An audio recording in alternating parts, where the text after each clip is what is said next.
اگر آپ کو میری یہ ویڈیو پسند آئے تو like comment and share subscribe کرنا مت بھولیے۔ السلام علیکم معزز ناظرین، جیسا کہ آپ لوگ جانتے ہیں ہم پڑھ رہے ہیں سیرت نبوی صلی اللہ علیہ وآلہ وسلم، لیکن شروع کرنے سے پہلے میری آپ سب سے گزارش ہے کہ ایک دفعہ نبی کریم صلی اللہ علیہ وآلہ وسلم پر درود شریف پڑھ دیں اور اس کے بعد جہاں بھی نبی کریم صلی اللہ علیہ وآلہ وسلم کا نام مبارک آئے وہاں پر درود شریف ضرور پڑھیں، اور اگر آپ درود شریف نہیں پڑھ سکتے تو کم از کم صلی اللہ علیہ وآلہ وسلم ضرور کہیں۔ تو چلیں شروع کرتے ہیں۔ اس کا باب نمبر 75 ہے، جس کا نام ہے صحابہ اور صحابیات کی فداکاری۔ حضرت ام عمارہ رضی اللہ تعالیٰ عنہ کا اصل نام نصیبہ تھا۔ انہوں نے مسلمانوں کو بھاگتے دیکھا اور مشرکوں کو نبی کریم صلی اللہ علیہ وسلم کے گرد جمع ہوتے دیکھا تو بے چین ہو گئی۔ جلدی سے آپ صلی اللہ علیہ وآلہ وسلم کے قریب پہنچیں اور تلوار کے ذریعے دشمنوں سے لڑنے لگیں۔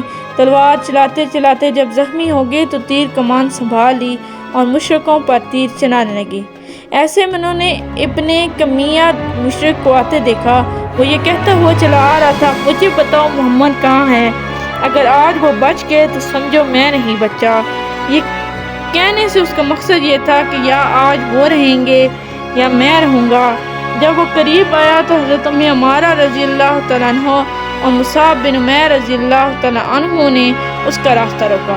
اسی وقت اس نے حضرت ام عمارہ رضی اللہ تعالیٰ عنہ پر حملہ کیا، ان کے کندھے پر زخم آیا۔ حضرت ام عمارہ رضی اللہ تعالیٰ عنہ نے بھی اس پر تلوار کے کئی وار کیے، مگر وہ زری پہنے ہوئے تھا، ان کے وار سے محفوظ رہا۔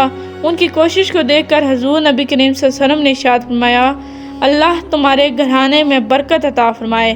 اس پر حضرت ام عمارہ رضی اللہ تعالیٰ عنہ نے عرض کیا، اللہ کے رسول ہمارے لیے دعا فرمائیے، ہم جنت میں آپ کے ساتھ ہوں۔ آپ صلی اللہ علیہ وسلم نے فرمایا، اے اللہ انہیں جنت میں میرا رفیق اور ساتھی بنا دے۔ اس وقت حضرت ام عمارہ رضی اللہ تعالیٰ عنہ نے کہا، آپ مجھے اس کی پرواہ نہیں کہ دنیا میں مجھ پر کیا گزرتی ہے۔ نبی کریم صلی اللہ علیہ وسلم فرماتے ہیں، احد کے دن میں دائیں بائیں جدھر بھی دیکھتا تھا ام عمارہ کو دیکھتا تھا، میرے بچاؤ اور میری حفاظت کی جان کی بازی لگا کر دشمنوں سے لڑ رہی ہیں۔ غزوہ احد میں حضرت ام عمارہ رضی اللہ تعالیٰ عنہ کو 12 زخم آئے، ان میں نیزوں کے زخم بھی تھے اور تلواروں کے بھی۔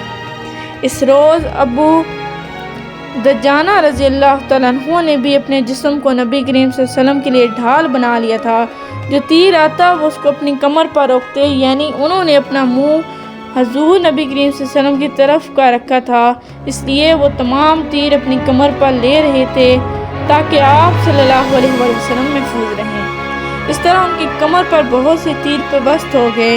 اسی طرح حضرت زیاد بن عمارہ رضی اللہ تعالیٰ عنہ بھی آپ صلی اللہ علیہ وسلم کی حفاظت میں مردانہ وار زخم کھا رہے تھے، یہاں تک کہ زخموں سے چور ہو کر گر پڑے۔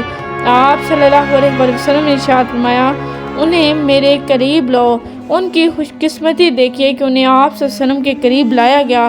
جب انہیں زمین پر لٹایا گیا تو انہوں نے اپنا منہ اور رخسار حضور صلی اللہ علیہ وآلہ وسلم کے قدموں پر رکھ دیے اور اسی حالت میں جان دے دی۔ کس قدر مبارک موت تھی ان کی۔ اسی طرح حضرت مصعب بن عمیر رضی اللہ تعالیٰ عنہ حضور صلی اللہ علیہ وآلہ وسلم کو بچاتے ہوئے ابن کمیہ کے ہاتھوں شہید ہو گئے۔ دراصل ابن کمیہ حضرت مصعب بن عمیر رضی اللہ تعالیٰ عنہ کو حضور صلی اللہ علیہ وسلم سمجھ رہا تھا، اس لیے ان کی شکل حضور اکرم صلی اللہ علیہ وسلم سے ملتی جلتی تھی۔ چنانچہ جب اس نے شہید کیا تو قریش کے سرداروں کو جا کر اطلاع دے دی کہ اس نے رسول اللہ صلی اللہ علیہ وآلہ وسلم کو شہید کر دیا ہے، حالانکہ اس نے حضرت مصعب بن عمیر رضی اللہ تعالیٰ عنہ کو شہید کیا تھا۔ اسی دوران ابی بن خلف رسول اللہ صلی اللہ علیہ وسلم کی طرف بڑھا، اس پر کئی صحابہ اس کے راستے میں آ گئے، لیکن حضور صلی اللہ علیہ وسلم نے ارشاد فرمایا، اسے میری طرف آنے دو۔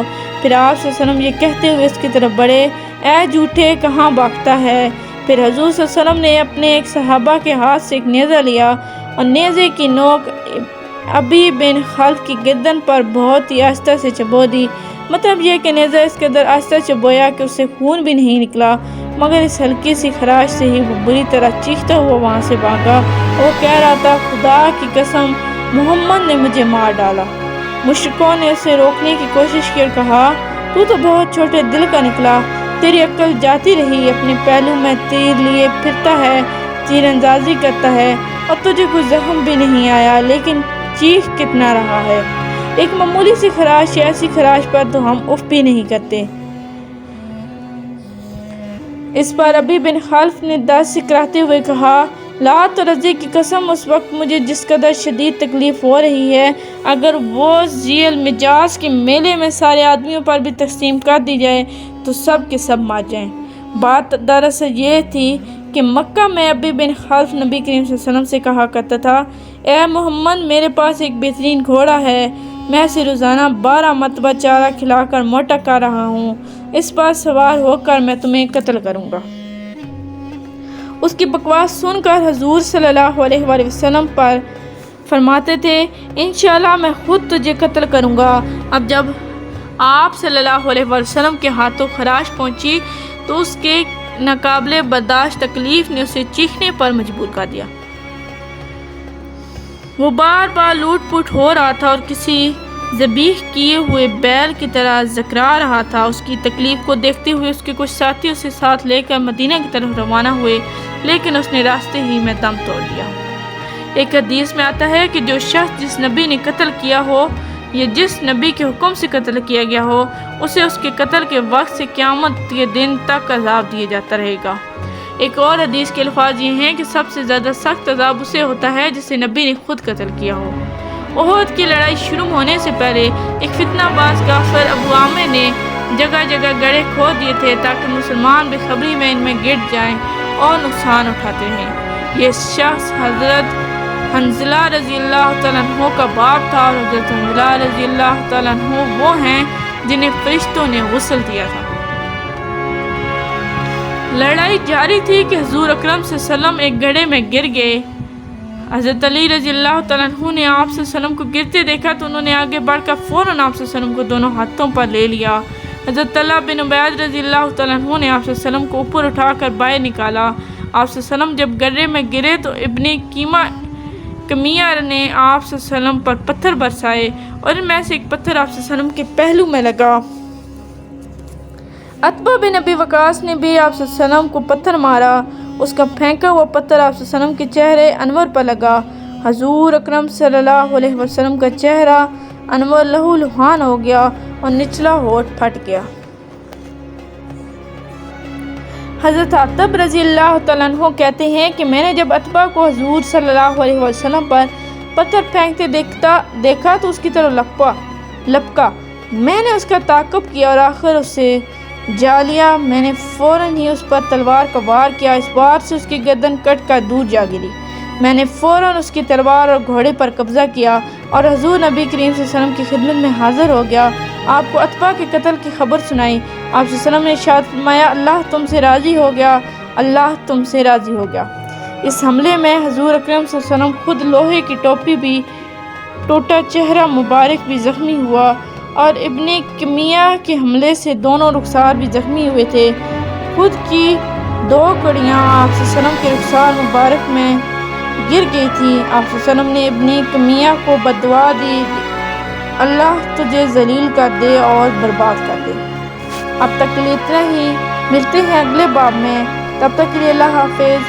Please like, subscribe and share our channel and press the bell icon for more videos.